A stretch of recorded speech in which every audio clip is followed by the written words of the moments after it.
Come on and bless the Lord. Worship Wednesday. Lift him up with one accord. Worship Wednesday. More than music, more than sound. Real worship only. Let your glory come down. Worship Wednesday. Everybody sing it strong. Worship Wednesday. We've been waiting all week long. Worship Wednesday. From our hearts to heaven now. Real worship only. That's what it's all about. Welcome to Worship Wednesdays, where worship is a lifestyle. I'm your host, Justin Jones, and thank you for joining us today. This podcast was created to challenge the idea that worship is not just music, not just moments, not just a microphone, but it is a lifestyle of obedience, surrender, and how you live your everyday life. I'm so excited to have our special guest today, the one and only Lady Elaine Nelson. Hey. She is a singer, an author, a mother, everybody's auntie. Welcome. Thank you for being here. Thank you for having me. I am excited to be here. Yes. So tell us, there might be someone who does not know who you are. Okay. Who is Elaine, Lady Elaine? I am Lady Elaine D. Nelson. Just forgot the D. We have to use the D, honey. I am Lady Elaine D. Nelson. I am a native of Miami, Florida. I have been here all of my life. I tried to get away, but I just couldn't leave. I am the lead singer of the Miracle Lights with my sisters, my family. My father is no longer here with us on this side of earth.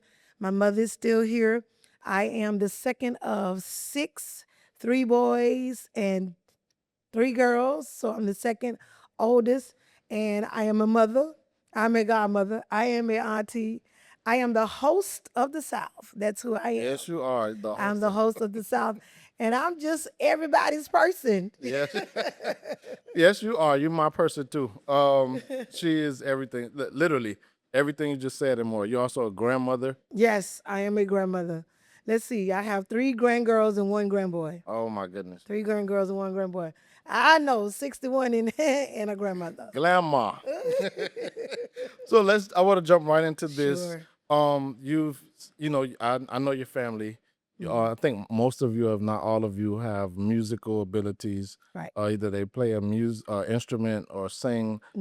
How did music start for you? So music started for us with my father and my mother. My father, he played a 12-string guitar. My mother, she would play that bass drum, from the Sanctified Church. Yes. She would play that bass drum with Dad. And so that's how it started. That's how music started for us. And it wasn't forced. Wow. So it's something that you wanted to do. Something that we all wanted to do. We all wanted to do it. But I did start out at one point playing the lead guitar and the bass. I stuck with the bass more than I did with the lead because it was like, and then I left that alone because I like my fingernails. So I got on the drums. I was Dad's drummer. Yes, I've seen you on the drums before. The family's drummer, yes. Yes. So your brothers also, I think one of your brothers plays a guitar too, right? All of them play. Okay. My oldest brother Lionel plays the bass. His main instrument is the bass. My brother Lorenzo, he plays the organ and the keys. Those are his main. My brother Ricky, he plays the organ, but his main is the drum. And that gift has also been passed down. Passed down to the children. Now, my sister Rosalind, she plays the drums. My sister Christina, she plays the drums. So mainly all the girls played the drums and the boys did the other stuff. Well, that's different. Right, very different. That is different. But yeah, your family is amazing, musical abilities, and we thank God for all of that. I want to talk about worship. When you hear the word worship, what does that mean to you? For me, when I hear the word worship, it's giving my all to God at that moment. Because we can often say that we're worshiping God, but if we're not worshiping God with a sincere heart and being authentic with it, our worship gets a little tainted. So for me, worship is giving my all to God and recognize and letting Him know that I appreciate Him. So is that something, because a lot of people think that worship is a Sunday morning No. event or praise and worship is the only time that you engage in that personal, intimate moment that you just talked about. What does worship look like when you're not Lady Elaine Nelson? Worship for me looks like me sitting on my couch, screaming, hollering, don't care anything about the tears. I'm not trying to grab any napkin to clean my nose, wipe my face, or anything like that. I am prostrated either on my floor, on my knees, and just crying out to God and talking to Him.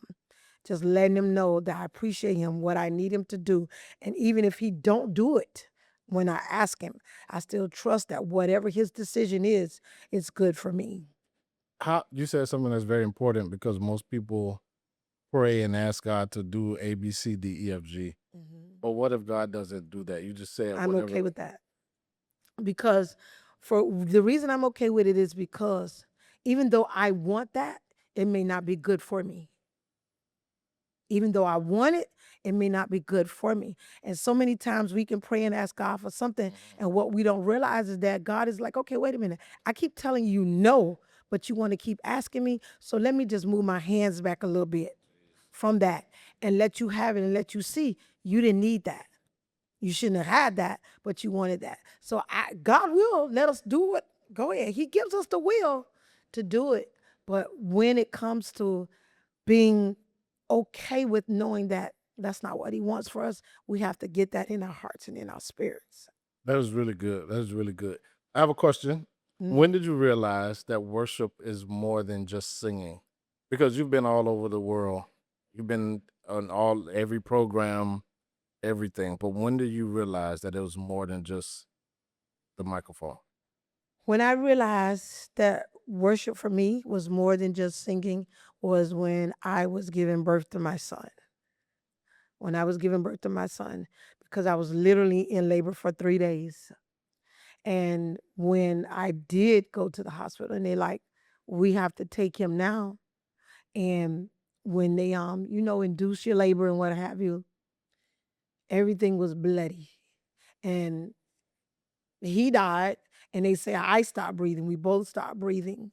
So by us we stopped breathing. Then they come and tell me afterwards, he's a blue baby. He's not gonna live past 4 weeks, and what have you. And it's like, wait a minute. That's when worship became real for me. That's when it really became real for me. And when it really became sunken in was when I was a victim of domestic violence. So I want to talk about that. There's a lot of people. This is a subject a lot of people don't talk about, especially in the church. We see a lot. We see the glamour, the glitz, but a lot of times we don't know what goes on behind closed doors. So let's talk about that. You can tell your story as it pertains. So I am a survivor.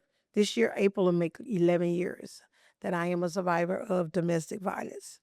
I endured 3 years of having someone to put their hands on me and to abuse me. And they literally would have no reasons.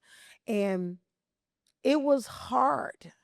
It was very hard to portray something on the outside when there was something going on the inside, which is why the title of my book is The Hidden Rage.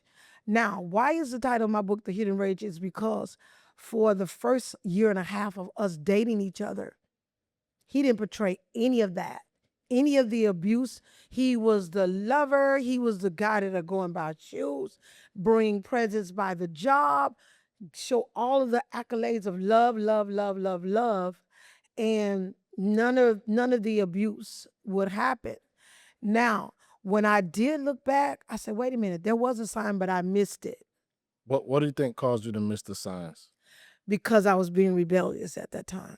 What do you mean? I was being rebellious to the fact of that I was supposed to be pastoring and I didn't. I didn't want to because I was upset about church. And I won't say church hurt. People in the church that hurt me.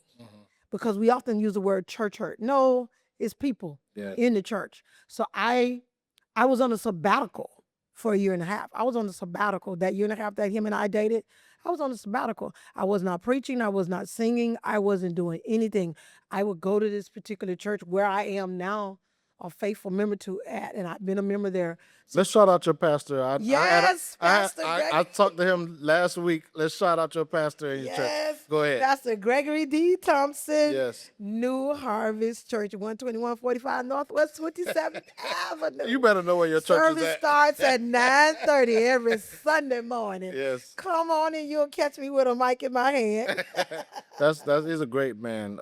Great man. God bless you, Pastor.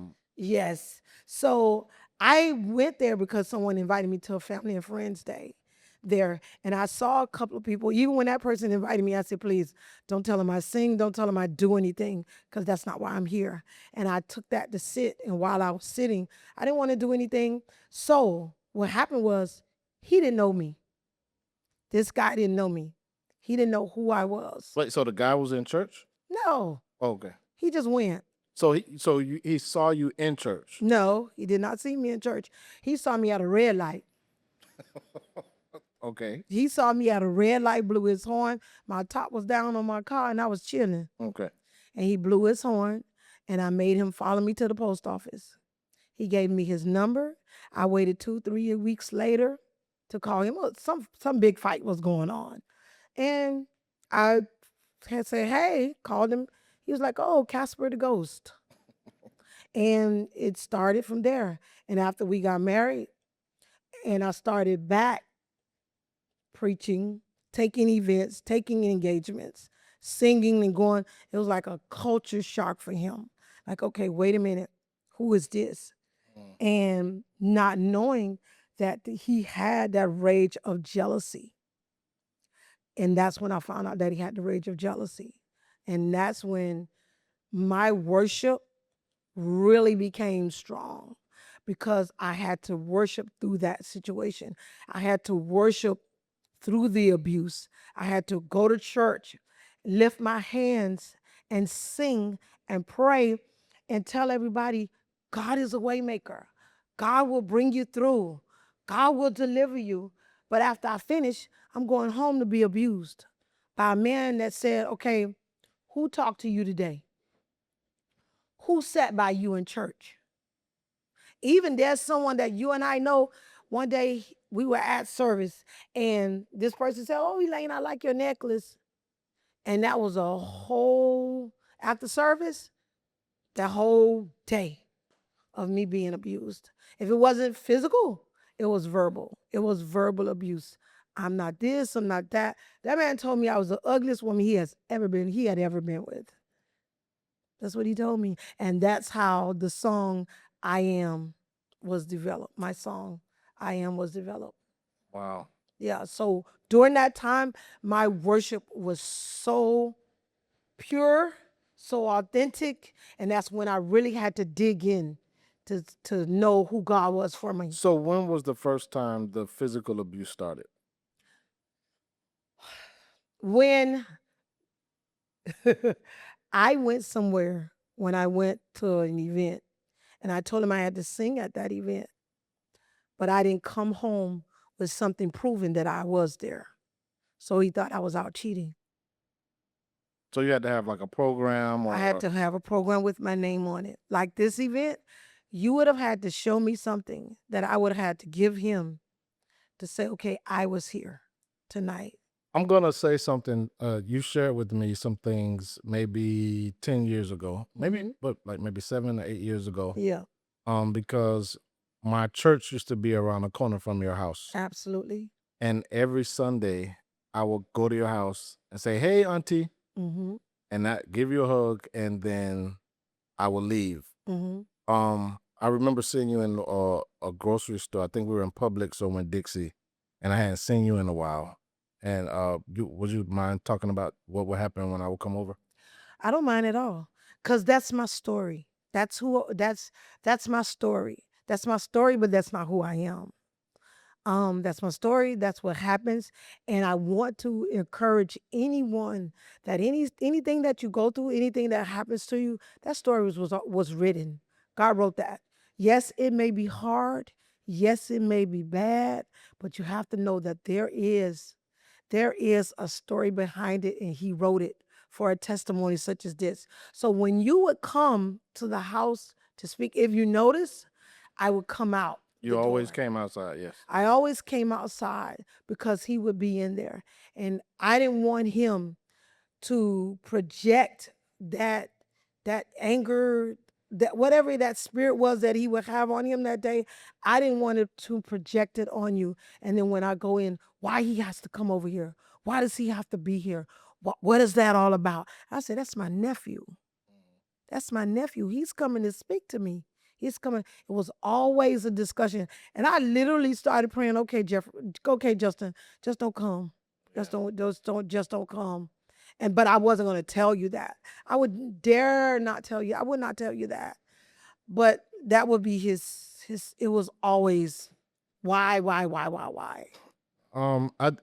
feel that this topic is not talked about as much. I know you can't be the only one that uh that presented well and then went home, had to deal with this. Absolutely. I think not even just for women, but men also They are. experience domestic violence from women that are aggressive or Absolutely. physically aggressive and abusive. What do you say to a man that might be in a reverse role? I would say to that man, find your inner peace to be able to talk about it. Be okay with talking about it. Yes, we know it's macho. You can't talk about it because I don't want anybody to know. But in order to heal, you got to talk about it. In order to be delivered, you have to talk about it. In order to be set free, you have to talk about it. Because if you don't talk about it, it will always hold you captive. Yes. So this experience of domestic abuse, how does it change your approach to how you approach God? How does it change your worship? I don't think it changed my worship. For me, it well then again, yeah, it grew more. It grew more and more and more, and to understand why I need to worship. Why do you need to worship? Let's talk about that. My purpose of worship. Why I need to worship, why I need to worship is because it puts me in a place of knowing that I'm safe. That I'm safe. Why I need to worship? Because it puts me in a place of knowing that everything is going to be okay. Why I need to worship? Because my worship goes out to take captive of anything that the enemy is trying to bring towards me. It goes before me. So if the enemy is trying to do something and bring something in a hurt, no. She's already worshiped me for that. Wow. So I'm going to block that. Wow. She's already praised me for that, so I'm going to block that. It's almost like having a credit card. You know how we store and we save money on the credit card or what have you? Oh, I'm saving up my worship is storing up some credit I need. Yes. It's storing up some credit I need from God. I listen. There are times you got to swipe that card, God. Come on. I don't worship you for this. I need you to block that. Wow. I'm swiping that card, God, because I need you to make a way for me. Because what I did, I lifted my hands when I didn't feel like lifting them. Yes. I came into your house to worship you when I didn't feel like going because I didn't feel like being bothered with people. Not even that. You came to church and you worship and you know what you had to go back to. Yes, Lord. Knew what I had to go back home to. Right. Knew it. Listen, it's in my book and I don't mind telling it. I can remember we had a service. Our church went out. Harvest, we went out. And it was on a Thursday night.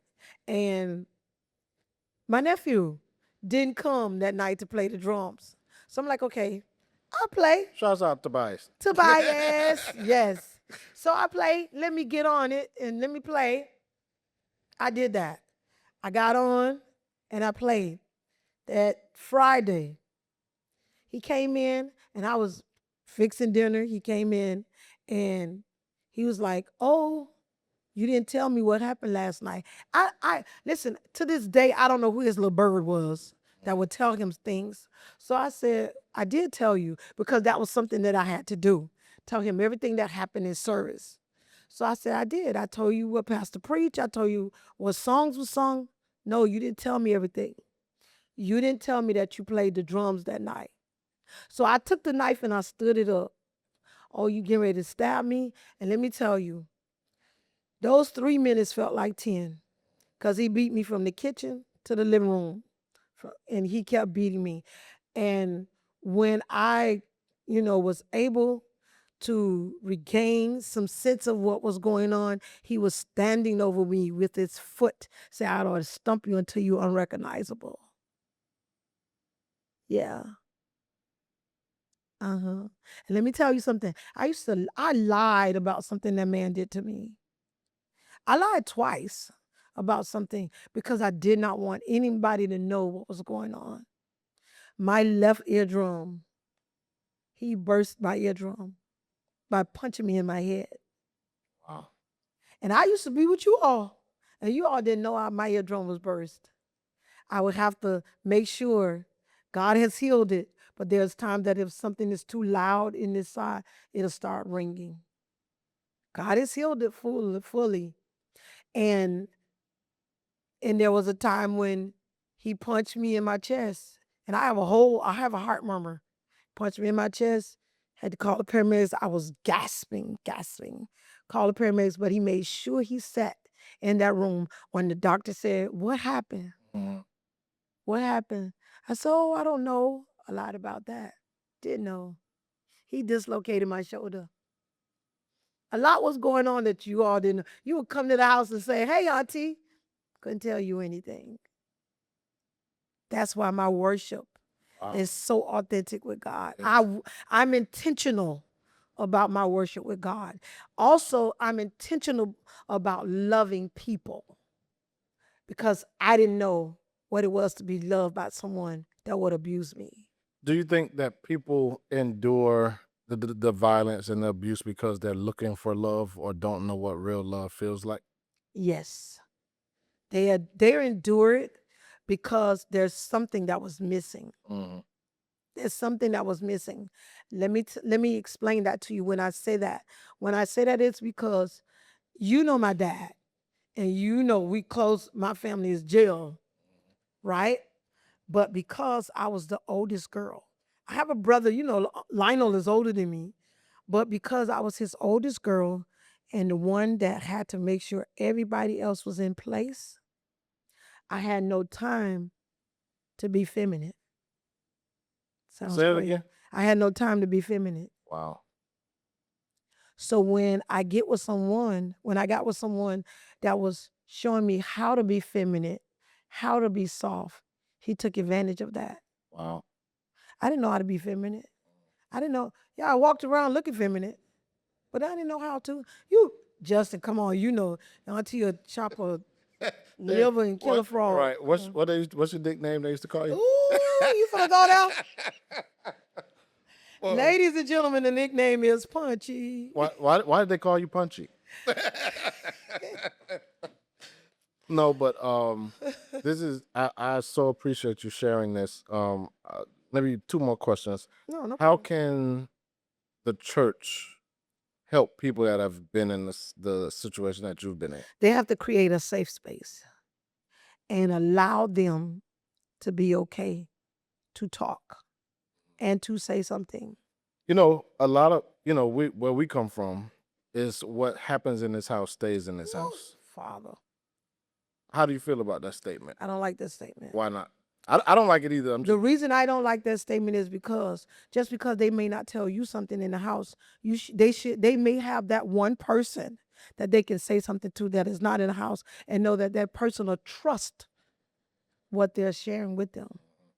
They know that listen, I tell my children, talk, say it. Because if you can't say it to me, I want you to be able to have someone in your life that you can talk to. Because thank you, Lord. Because I may not be the one that can hear it at that moment. right. Just like they say, there are sheeps for all of us. Perfect example when dad was like, oh, I wish all you all will stay in the same church and be in the family church and da-da. And I said to him, I said, you mad because you raised a whole bunch of leaders? Why? I said, no, we can't stay in the same church. I said, because God has placed sheep in each one of our hands that have to hear our voice. So if we have family members in our home that can't hear what we're saying, there's somebody else that can say the same thing and they'll be able to hear it. Right. So what does freedom look like for you today? Freedom. Well, let's talk about that. What is Lady Elaine Nelson today? I'm sorry, Elaine D. Nelson. Thank you. Don't leave the D, honey. Don't leave the D. We proud of the D, honey. We proud of the D. So freedom looks like for me being able to do what I do for the kingdom of God and have no reservations. Wow. Freedom looks like for me Awesome. being able to just leave my house, go do what I have to do and be okay. And know that I don't have to say, can I go here? I'm not asking you, can I? I'm going to serve the Lord. That's right. I'm going to worship God in spirit and in truth and be okay with it. Freedom looks good on me, honey, and I'm free. It really does. And ladies and gentlemen, I want to also say thank you again to our guest today, the lady, number one lady, Elaine D. Nelson, South Florida's best. She's free, y'all. I'm free. Are you free or not? Oh, I'm free. Okay. Thank you so much for being here tonight. Thank you for having me. Look in that camera right there. Speak to this one over here. Speak to a woman that may not know what to do. My queen, my sister. Listen, let me tell you something. You are awesome. Let me tell you that first. You are awesome. You have been made by God, and God loves you. So what I want you to do is pick your crown up, turn it up straight, and walk in the authority that God has given you. You have the authority. Speak it. Say it, that you are the queen that God has made you. I love you. And we love you too. Thank you so much for being here. Worship Wednesday. Come on and bless the Lord. Worship Wednesday. Lift him up with one accord. Worship Wednesday. More than music, more than sound. Real worship. Real relationship. Let your glory come down. Everybody sing it strong. Worship Wednesday. We've been waiting all